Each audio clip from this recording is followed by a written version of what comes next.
This episode is brought to you by Huel. Between hitting work deadlines and exercising, eating healthy food feels difficult. Thankfully, Huel Black Edition has your back. Each 400-calorie meal contains a scientifically calibrated mix of 40 grams of premium plant protein, carbs, fats, fiber, and 27 essential vitamins and minerals. It comes in 9 flavors and costs $2.50 per meal. All you have to do is shake. To get a free t-shirt and shaker and free delivery, go to Huel.com/US. At Discount Tire, we know your time is valuable. Get 30% shorter average wait time when you buy and book online. Did you know Discount Tire now sells wiper blades? Check out our current deals at DiscountTire.com or stop in and talk to an associate today. Discount Tire. Let's get you taken care of. It's another Q&A edition of Optimal Health Daily, episode 2164, and I'm Dr. Neal, your host of the show. Welcome back to another Friday show where I answer your questions. On all the other days, I read health and fitness blogs to you, kind of like an audiobook, with permission from the authors, of course. Now, once a month, usually during the first Q&A episode of the month, I mention a bit about my background and credentials so you can better understand where my perspectives come from. And given this is the first Q&A of the month, it is time. So sometimes I get asked, why do you call yourself Dr. Neal? Well, it's something I adopted when I started teaching. I found my students didn't quite know how to pronounce my last name, so whenever they raised their hand or tried to ask me a question and wanted to address me, they would say, Dr. Malik? Malik? So I said, you know what, let's make it easy and just call me Dr. Neal. Now, my doctorate degree is in public health, but I wasn't always interested in public health or nutrition or exercise and wellness until I was diagnosed with a chronic disease at the age of 19. That definitely changed my life's purpose. It was at that time I decided to focus my attention on helping others so that no one else had to experience a chronic disease diagnosis like I did. And so, in order to do that, I wanted to have some credibility. And again, this isn't meant to be a humble brag, but instead gain your trust.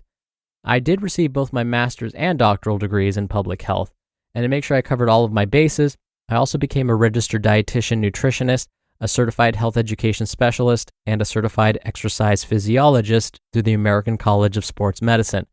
I've been teaching in higher education for over 14 years, and I'm currently faculty within the California State University system. I've published peer-reviewed studies, presented at national conferences, I've served as an editor for multiple journals, I've been interviewed by over 70 different media outlets for my expertise on basically all the stuff I talk about on this podcast. And I share this with you to say that when I provide my commentary after each episode and answer the questions you send in, like today, I hope you feel as though it's coming from a place of truth. My only intention is to help you feel your best. But for now, let's finally hear today's question and start optimizing your life. Today's question came via email. Seth writes, here's one that's really been on my mind lately. Everyone has seen how much of a craze cold plunging has become. But what exactly does it do? And how is it good for your health? Or is it just another fad? Thank you so much for taking the time to send in your question, Seth.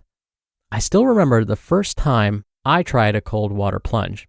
I was on vacation, and the resort I was staying at had a fancy day spa.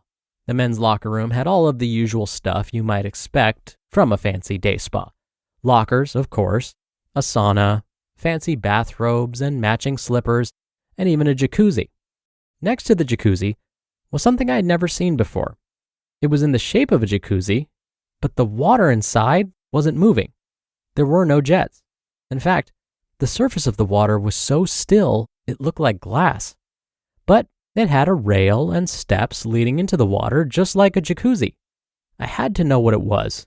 So I held onto the rail with both hands and plunged my entire right foot into the water.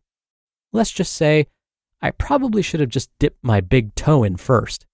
After the feeling came back into my right foot, I realized that this was a cold water plunge pool. To me and my numb foot, it felt like I just stepped into a pool of melted ice.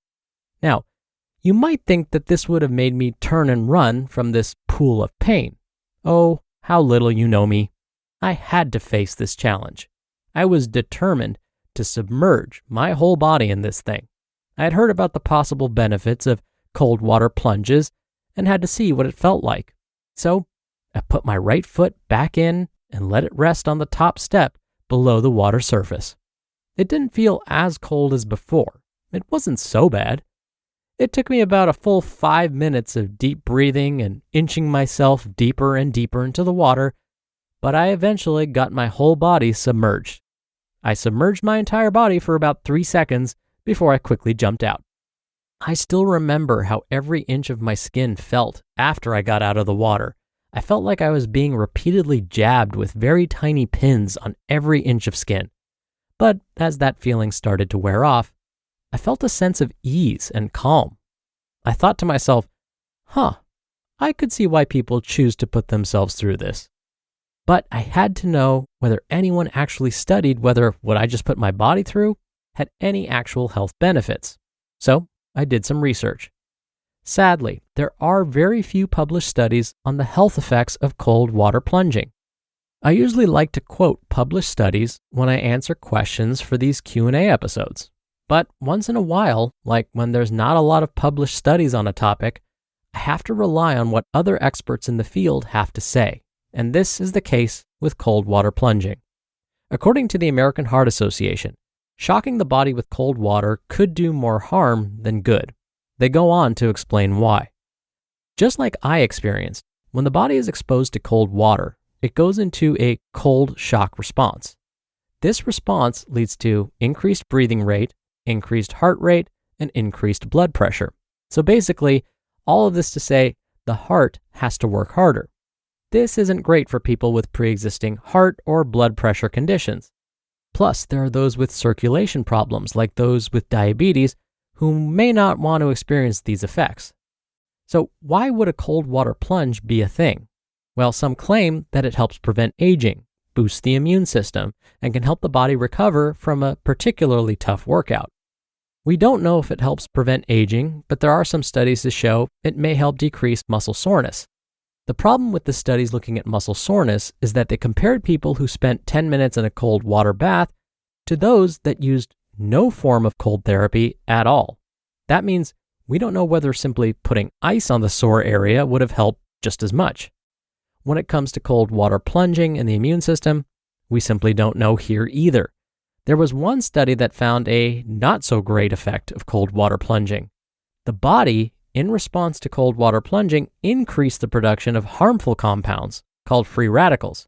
And free radicals increase our risk for diseases like heart disease and even cancer. So, what's the bottom line? Many health professionals say that the risks of cold plunging may outweigh any benefits. But if you decide you want to try it, experts say it's best to ease yourself into it. Start with only a few minutes at a time and build up your tolerance slowly. It's usually not recommended to stay in a cold water tub for longer than 10 minutes at a time. And when you're done, don't immediately jump into a hot shower. The sudden temperature change could make your blood vessels dilate really quickly. This would then send the blood rushing down to your feet and legs instead of back up to your head. So someone could end up fainting. Instead, step out of the cold water tub, remove any clothing, and dry off with a towel. Allow the body then to gradually warm up again before hitting the shower. And of course, my usual disclaimer, talk to your doctor first before attempting a cold water plunge. Business owners know that hiring the right people isn't always easy. In fact, it can be a real challenge. Well, it just got easier, thanks to our sponsor, Indeed. Indeed is the hiring platform helping over 3 million businesses worldwide to do it all. Attract, interview, and hire all in one place. Don't spend hours on multiple job sites looking for candidates. With Indeed's Instant Match feature, over 80% of Indeed employers find quality candidates the moment they sponsor a job. And I especially love that if you invite these or any candidates of your choosing to apply, they are 3 times more likely to apply to your job than candidates who only see it in search, according to US Indeed data. Start hiring now with a $75 sponsored job credit to upgrade your job post at Indeed.com/health. Offer good for a limited time. Claim your $75 credit now at Indeed.com/health. Indeed.com/health. Terms and conditions apply. Need to hire? You need Indeed. This episode is brought to you by Huel. Between hitting work deadlines and exercising, eating healthy food feels difficult. Thankfully, Huel Black Edition has your back. Each 400-calorie meal contains a scientifically calibrated mix of 40 grams of premium plant protein, carbs, fats, fiber, and 27 essential vitamins and minerals. It comes in 9 flavors and costs $2.50 per meal. All you have to do is shake. To get a free t-shirt and shaker and free delivery, go to Huel.com/US. Thank you so much for taking the time to send in your questions, Seth. We're now giving away copies of our hardcover Optimal Living Daily Workbook if you send in a relevant question. So if you want that mailed to you and you're in the US, send in a question before we run out. If you're outside of the US, we'll be happy to email you a PDF version of our workbook. You can email a question to health@oldpodcast.com. Or if you want to send in a question via audio, come by oldpodcast.com/ask to record from your computer. It's really easy, and you can even do retakes before sending it in. Or again, just send an email to health@oldpodcast.com. All right, that's another Q&A edition of Optimal Health Daily. Thank you so much for listening every day and all the way through. I hope you have a great start to your weekend, and I'll see you back here tomorrow where your optimal life awaits.